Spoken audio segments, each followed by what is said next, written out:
खुद को deal maker और नेतन्याहू को हार्ड लाइनर क्यों कह रहे हैं ट्रंप? और हार्ड लाइनर का क्या मतलब है ट्रंप का? क्या ट्रंप और नेतन्याहू में कोई जंग शुरू हो गई है? ये समझने की कोशिश हम इस वीडियो में करेंगे। नमस्कार, आप देख रहे हैं न्यूज़ 18 का डिजिटल प्लेटफॉर्म और मैं हूं आपके साथ श्रुति श्रीवास्तव। अमेरिकी राष्ट्रपति ट्रंप के सामने मिड टर्म इलेक्शन है, इकॉनमी की टेंशन है और ईरान के साथ डील आगे नहीं बढ़ रही है।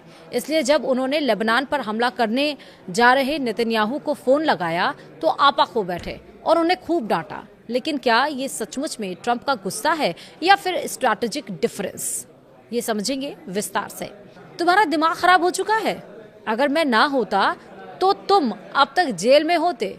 ये मैं हूं जो तुम्हारी जान बचा रहा हूं। अब हर कोई तुमसे नफरत करता है, इसी वजह से हर कोई इजराइल से भी नफरत करता है।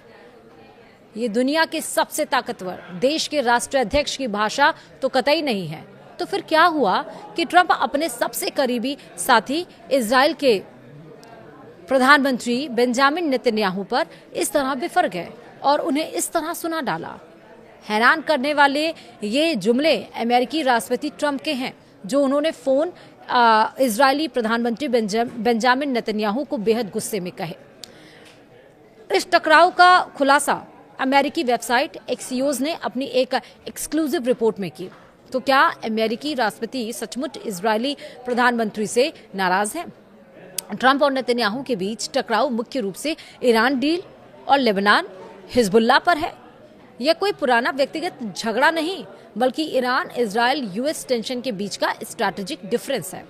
दरअसल ट्रंप की प्राथमिकता अब एक ऐसी डील की है जिसे वह अपनी विदेश नीति की बड़ी उपलब्धि के रूप में पेश कर सकते हैं। ट्रंप ईरान के साथ डील में पूर्व राष्ट्रपति बराक ओबामा से बड़ी लकीर खींचना चाहते हैं। उन्होंने हाल ही में दावा किया कि ईरान के साथ समझौता निकट हो सकता है और बातचीत तेज गति से चल रही है, लेकिन यह वार्ता बार बार डिलेर हो रही है। दूसरी ओर इजराइल की सैन्य कार्रवाइयों और लेबनान में बढ़ते संघर्ष ने इन वार्ताओं को बार बार बाधित किया है। ईरान ने भी आरोप लगाया है कि इजरायली हमले कूटनीतिक प्रक्रिया को नुकसान पहुंचा रहे हैं। वहीं नेतन्याहू हार्डलाइनर और ट्रंप डील मेकर, ये कैसे हो गया? विशेषज्ञों का मानना है कि ट्रंप की रणनीति दोहरी हो सकती है। पहला, वह ईरान को यह संदेश देना चाहते हैं कि अमेरिका बातचीत के लिए गंभीर है और क्षेत्रीय तनाव बढ़ाने वाला पक्ष हमेशा वॉशिंगटन नहीं है। तेल अवीव भी ऐसा करता है। दूसरा, वह नेतन्याहू पर अप्रत्यक्ष दबाव बनाना चाहते हैं कि इजराइल की सैन्य कार्रवाइयां अमेरिकी कूटनीतिक लक्ष्यों को बाधित न करें।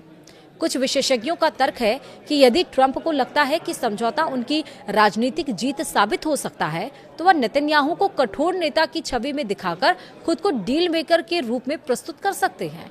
इसीलिए वह ट्रंप को कथित रूप से कड़वे शब्द कह रहे हैं। वहीं एक्सियोस के अनुसार लेबनान में ऑपरेशन के लिए ट्रंप ने नेतन्याहू को खरी खोटी सुनाई और अपशब्दों का प्रयोग किया, यहाँ तक कि उन्हें गाली भी दे डाली, मतलब अंग्रेजी में उस वर्ड का भी प्रयोग कर डाला।